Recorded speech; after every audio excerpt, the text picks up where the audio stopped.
The first reading is certainly filled with joy and jubilation as we read it from the people of Israel. As we read yesterday, they had been exiled from Jerusalem, their temple had been destroyed, but King Cyrus of Persia came and allowed them to go and rebuild it and even assisted them in doing it.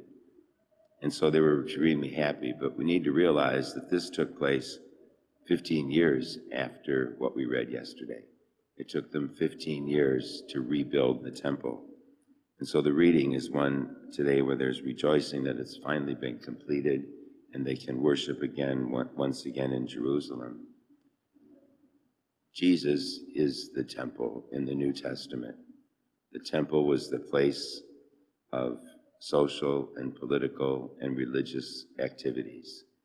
It would be kind of like putting Washington, D.C., New York, and the Vatican all in one place in our terms of our day. But in the New Testament, Jesus Christ himself is the temple. Remember, he said that in 3 days, destroy this temple and I will raise it up again. And that meant the temple of his own body. So when we worship in the Mass today, we're worshiping in the person of Jesus Christ, offering this liturgy, this Mass to our Heavenly Father with Jesus. Whether we're in a church building or anywhere else, when we're gathered together and offer the Mass, Christ is in our midst.